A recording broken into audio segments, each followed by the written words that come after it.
était fait pour créer des SPFPS et des holdings. C'est un finalement holding, c'est un mot capitaliste, mais il ne faut pas le prendre comme tel. Je vous l'expliquerai beaucoup mieux que moi. Les holdings sont un moyen simplement de permettre à des jeunes de s'installer. Et malheureusement, ce décret d'application qui aurait pu être signé depuis 2002 quand la loi est parue, n'est toujours pas signé. Et croyez-moi, c'est un handicap énorme pour l'évolution de notre maillage, la restructuration de notre maillage. Ça aurait peut-être même pu être une réponse à la mise en demeure de l'Europe quant à l'ouverture du capital.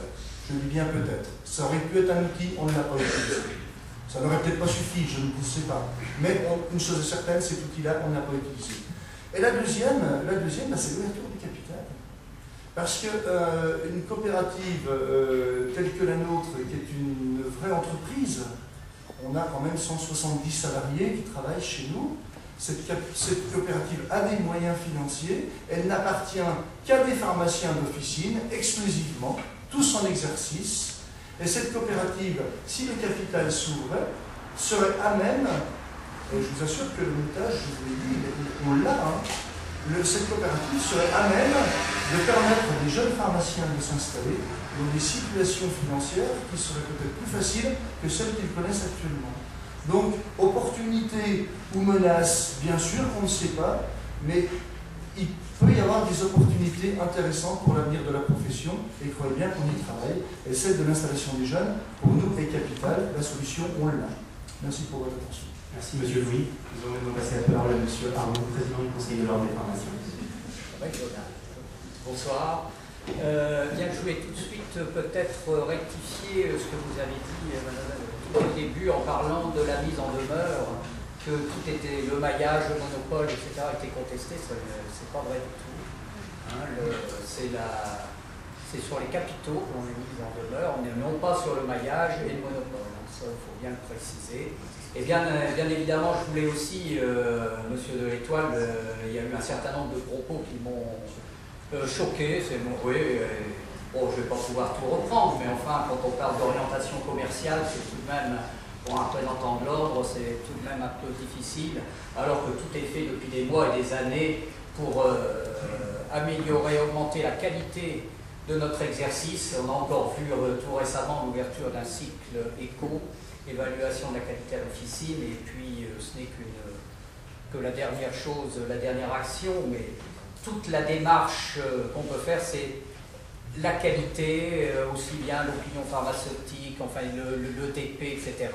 Et cette orientation commerciale, il me semble que j'avais l'impression qu'on parlait d'une autre pharmacie que celle qu'on connaît, je pense, en majorité et qu'on défend.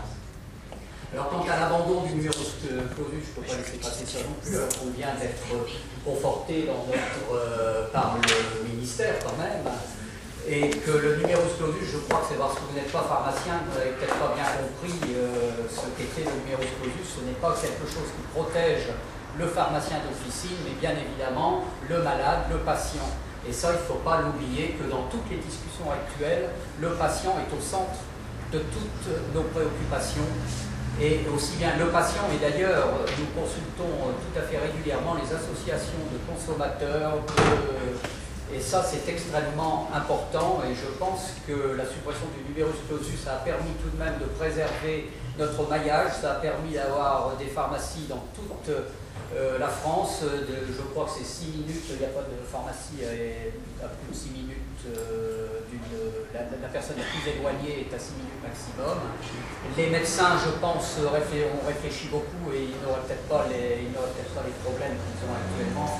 Et avec la désertification, je pense que le numerus clausus c'est quelque chose pour lequel on s'est battu et on se bat encore actuellement.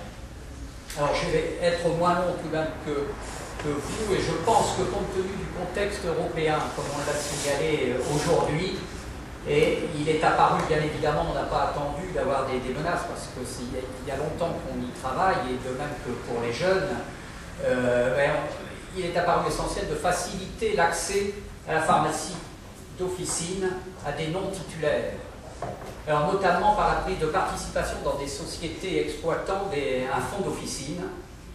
Et il faut porter la réflexion sur l'étendue de cette ouverture ainsi que sur les modalités pratiques et le tout surtout dans un respect de l'indépendance professionnelle. Il faut que notre titulaire d'officine soit le seul à décider de toute la politique de l'officine et non pas devoir en référer à d'autres personnes. Et l'étendue de l'ouverture de l'officine, qui a fait l'objet de plusieurs pistes de travail, et surtout actuellement, nous sommes en début de négociation, en début de proposition, rien n'est finalisé, et nous avons pensé bien évidemment d'abord à l'ouverture des adjoints, des jeunes, donc je dirais, et uniquement à ceux qui travaillent et qui ont travaillé au sein de l'officine.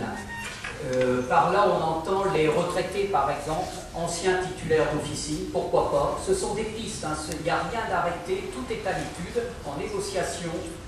Donc, retraités, pourquoi pas, bien évidemment la section E, qui ont le même statut que la section A, ce sont les pharmaciens d'outre-mer.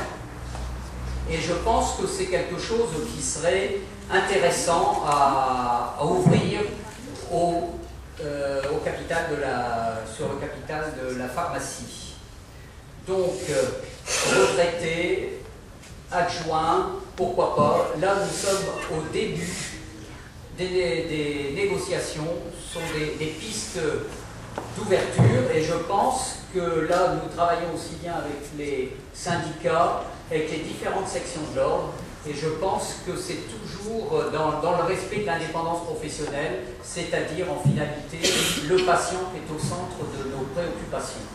Et je crois que je vais arrêter là. S'il y a d'autres, je pense qu'il y aura un débat et je pourrai intervenir à d'autres occasions. Merci M. Arnaud. J'invite maintenant M. de Villers, président national du syndicat UPSO, à prendre la parole. Merci, monsieur. Oui, Jean l'a rappelé tout à l'heure, la Commission européenne, dans sa mise en demeure, attaque le gouvernement français et le ministère en particulier sur deux choses. L'interdiction pour un pharmacien de détenir ou de codétenir plus d'une pharmacie à la fois, et l'impossibilité pour des non-pharmaciens de prendre des participations dans un autre État membre et dans des sociétés l'impossibilité pour des non-pharmaciens de prendre des participations dans des sociétés de pharmacie. Par là, la Commission européenne voulait dire que certains pharmaciens étrangers n'avaient pas la possibilité de venir s'installer en France en participant dans des sociétés d'exercice libéral. Alors aujourd'hui, quelle est la position du syndicat USPO? Elle est claire. Il n'est pas question d'installer des chefs de pharmacie en France.